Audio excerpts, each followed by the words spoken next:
வணக்கம். நான் C Kokila, Hindustan college of science and commerce சீங்கூரில் செகண்ட் பிகாம் படிக்கிறேன். நான் ரிவ்யூ பண்ண போகிற புக் வந்துட்டு சொந்தங்கள். இதனுடைய ஆசிரியர் வந்துட்டு தா சிவசுப்ரமணியம் அவர்கள். அவங்க வந்துட்டு ஸ்ரீலங்காலேயே சிறந்த படைப்பாளர்களில் ஒருவராக இருக்கிறாங்க. தா சிவசுப்ரமணியம் ஐயா அவர்கள் வந்துட்டு அவருடைய வாழ்க்கையில் நடந்த சிறந்த அனுபவங்களை வந்துட்டு இந்த புத்தகத்தில் வெளிப்படுத்தியிருக்கிறாரு. அதில் வந்துட்டு அநீதிகளுக்கும் அக்கிரமங்களுக்கும் எதிராகவும் இந்த புக்கை வந்துட்டு அவர் எழுதியிருக்கிறாரு. சொந்தங்கள் அப்படிங்கிற புத்தகத்தில் இருக்கிற முதல் சிறுகதையை இப்போ நம்ம பார்க்க போகிறோம். யாழ்ப்பாணம் அப்படிங்கிற இடத்துல வசிக்கிற ஒரு குடும்பத்தை பற்றி தான் நம்ம இப்போ இந்த கதையில் பார்க்க போகிறோம். அதில் நம்மளுக்கு வந்துட்டு அந்த கிராமத்தில் வசிக்கிறவங்களை பற்றி இந்த புத்தகத்தில் வந்துட்டு தா சிவசுப்ரமணியம் ஐயா அவர்கள் வந்துட்டு எழுதியிருக்கிறாங்க. அந்த கிராமத்தில் வந்துட்டு ஒரு கணவன் மனைவி, அவங்களுக்கு 2 பசங்க இருக்கிறாங்க. அந்த மனைவிக்கு வந்துட்டு ஒரு நாள் பிறந்த நாள் வருது. அப்போது வந்துட்டு அந்த கணவன் வந்துட்டு கேட்குறாரு. அவங்க வந்துட்டு வேலை செஞ்சிட்ருக்குறாங்க அவங்க மனைவி வீட்டுக்குள்ளே. அப்போ வந்துட்டு அந்த கணவர் கூப்பிடுறாரு, இங்கே வாங்க அப்படின்னு. அதுக்கு வந்துட்டு அந்த மனைவி கூப்பிட்டதும் வேலை செஞ்சிட்ருக்காங்க. அவங்க கணவன் கூப்பிட்டதும் போகிறாங்க.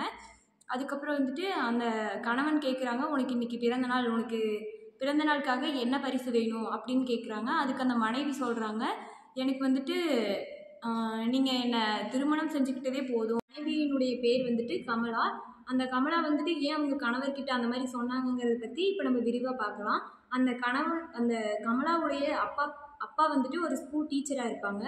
அவங்க வந்துட்டு ஸ்கூலுக்கு போய் அங்கே இருக்கிற பசங்களுக்கு பாடம் சொல்லி கொடுக்கறது மட்டும் இல்லாமல் படிக்க முடியாத குழந்தைகளுக்கு வந்துட்டு எல்லா உதவிகளுமே செய்வார். அவர் தன்னோட குடும்பத்துக்குன்னு எந்த பணத்தையும் ஒதுக்காமல் வர்ற சம்பளத்தில் குடும்பத்தை சிக்கனமாக எப்படி வழிநடத்தணுமோ அப்படி வழிநடத்திட்டு மீதி பணங்களில் வந்துட்டு படிக்க முடியாத ஏழை குழந்தைகளுக்குன்னு எல்லாத்தையும் செலவழிச்சிருவார். அந்த கமலாக்குன்னு எதையுமே சேர்த்து வச்சுக்க மாட்டார். தன் வீட்டுக்குன்னு எதையுமே சேர்த்து வச்சுக்க மாட்டார். காலம் வந்துட்டு யாருக்காகவுமே நிற்காது, அது பாட்டுக்கு போயிட்டே தான் இருக்கும். அப்படி ஒரு நாள் அவருக்கு வந்துட்டு வயசாகுது. மனைவி வந்துட்டு இறந்துடுறாங்க. அதுக்கப்புறம் அவருக்கு ரிட்டையர்மெண்ட்டும் ஆயிடுது. அதுக்கப்புறமா அவருடைய குடும்பத்தை வந்துட்டு அவருடைய பென்ஷன் பணத்தை வச்சு தான் அவர் வந்துட்டு அவருடைய வாழ்க்கையை ஓட்டிகிட்டு இருந்தார். அதுக்கப்புறம் அவங்களுடைய மகளுக்கும் திருமண வயசு வந்துடுது. அதாவது அந்த கமலா, அந்த கணவன் வந்துட்டு அந்த மனைவி கிட்ட கேட்டாங்கல்ல, அந்த பொண்ணு தான் வந்துட்டு கமலா வந்துட்டு அவங்களுடைய அம்மா இறந்ததுனால அவங்களுடைய காலேஜ் படிப்பையும் நிறுத்திடுறாங்க பாதியிலேயே. அப்புறம் வந்துட்டு இவருக்கு பென்ஷன் பணத்தை வச்சு தான் வீட்டில் வாழ்க்கை ஓட்டிகிட்டு இருக்கிறாரு. அவருடைய முக்கிய நோக்கம் என்னென்னா அவங்களுடைய பொண்ணுக்கு வந்துட்டு எப்படியாச்சும் திருமணம் செஞ்சு வச்சிடணும் அப்படிங்கிறது தான். அவங்களுடைய மனைவி இறந்துடுறாங்கல்ல, அப்போ கூட அவங்க சொந்தங்கள் யாருமே அவருக்கு உதவி செய்கிறதாகட்டும் எதுவுமே அவங்க சொந்தக்காரங்க வந்துட்டு எதுவுமே செய்யலை. அவர் வந்துட்டு மற்ற ஸ்டூடெண்ட்ஸ்க்கு ஹெல்ப் பண்ணது கூட யாருமே நினச்சி பார்க்கல.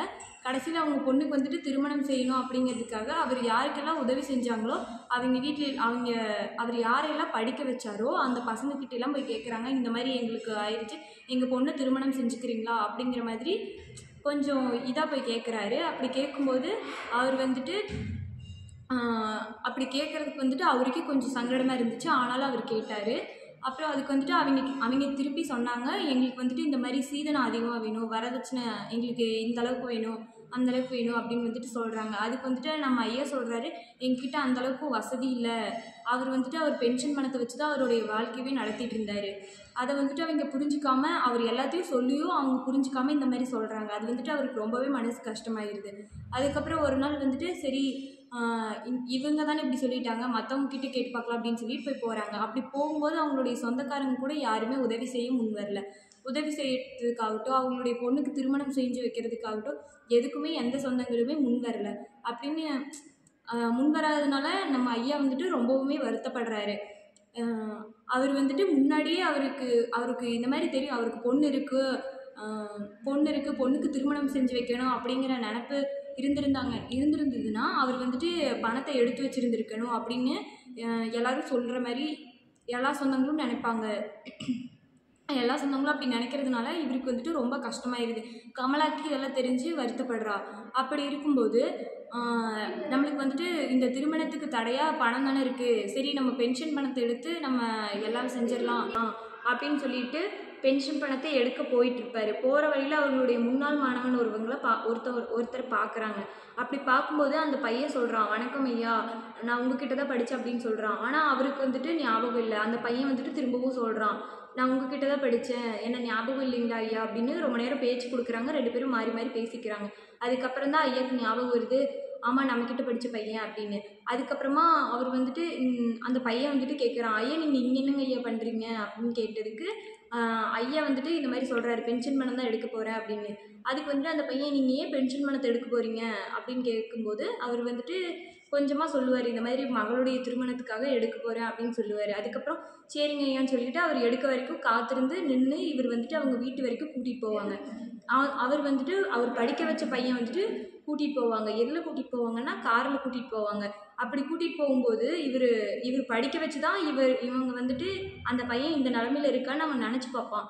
அப்படி நினச்சி பார்க்கும்போது ஐயாட்ட வந்து பேச்சு கொடுப்பான், என்னாச்சுங்க ஐயா அப்படின்னு, குடும்பத்தில் எல்லாரும் நல்லா இருக்காங்களான்னு கேட்கும்போது ஐயா வந்துட்டு ரொம்ப மனசு கஷ்டத்தோடு சொல்லுவார், இந்த மாதிரி என் மனைவி இறந்துட்டாங்க, சொந்தக்காரங்களும் கைவிட்டுட்டாங்க. அவங்க அப்படி வண்டியில் போயிட்டு இருக்கும்போது அந்த ஐயா வந்துட்டு இந்த மாதிரி குடும்பத்தில் இருக்கிற எல்லா கஷ்டங்களையும் சொல்கிறாங்க. அதுக்கப்புறம் அவங்க வீட்டுக்கு போய் இறங்கிடுறாங்க.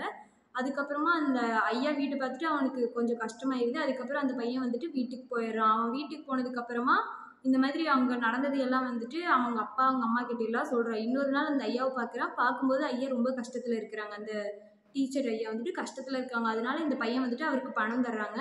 அதுக்கு அந்த பணத்தை வந்துட்டு இவர் வேண்டான்னு சொல்லி மறுத்துடுறாரு. இந்த அளவுக்கு இந்த காலத்துலேயும் இவர் இப்படி இருக்கிறாரு அப்படிங்கிறது வந்துட்டு இந்த பையனுக்கு ரொம்ப பிடிச்சிருக்கு. அதுக்கப்புறம் திரும்பவும் போய் இந்த பையன் அவங்க வீட்டில் வந்துட்டு சொல்கிறான், அவங்க அப்பா அம்மா கிட்ட சொல்கிறான், அவருக்கு இந்த மாதிரி பொண்ணு இருக்குது, அவருடைய பொண்ணை நான் திருமணம் செஞ்சுக்கணும்னு நினைக்கிறேன் அப்படின்னு சொல்லி சொல்கிறான்.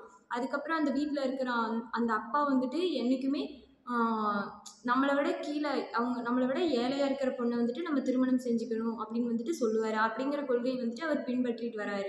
அப்பாவுக்கு வந்துட்டு இந்த மாதிரி கொள்கை இருக்கிறதுனால அவங்களுக்கு வந்துட்டு சரி திருமணம் செஞ்சு வச்சிடலாம் அப்படின்னு சொல்லிட்டு பொண்ணு பார்க்குறதுக்கு அந்த வீட்டுக்கு போவாங்க. அந்த டீச்சர் வீட்டுக்கு போகும்போது அந்த பொண்ணை வந்துட்டு அந்த கமலாங்கிறவங்க வந்துட்டு வருவாங்க. அப்படி வரும்போது அவங்களுக்கு வந்துட்டு 2 வீட்டு சைடுமே பிடிச்சி போய் அவங்களுக்கு வந்துட்டு திருமணம் செஞ்சு வச்சுருவாங்க. அப்படி திருமணம் செஞ்சு இப்போ யாழ்ப்பாணத்தில் இருக்கிற குடும்பம் தான் இந்த கமலா குடும்பம். அந்த கமலா தான் அந்த பிறந்தநாள் பரிசுக்காக என்ன வேணும்னு கேட்டதுக்காக என்னுடைய கணவர் வந்துட்டு என்னை கல்யாணம் செஞ்சுக்கிட்டே போதும் அப்படிங்கிற மாதிரி சொல்லுவாங்க. இப்போ இந்த கதையின் மூலமாக வந்துட்டு அவங்க என்ன சொல்ல வராங்கன்னா, அந்த கமலா வந்துட்டு சொல்கிறாங்க, எனக்கு இந்த மாதிரி எவ்வளவோ பெண்கள் வந்துட்டு திருமணத்துக்கு பணம் இல்லாமல் மனசுக்குள்ளேயே இந்த மாதிரி ஆசைகளை எல்லாம் பூட்டி வச்சுக்கிறாங்க. இந்த சொந்தங்கள்ங்கிற சிறுகதை தான் இவருடைய முதல் சிறுகதையே. அதுலேயே இவர் வந்துட்டு நிறைய கருத்துக்களை வந்துட்டு எல்லாருக்கும் பகிர்ந்திருக்கிறாரு. இந்த வாய்ப்பளித்ததுக்கு நன்றி. நீங்களும் இந்த மாதிரி புத்தகங்களை எல்லாம் படித்து உங்களுடைய திறமைகளை வளர்த்துக்கோங்க. நன்றி, வணக்கம்.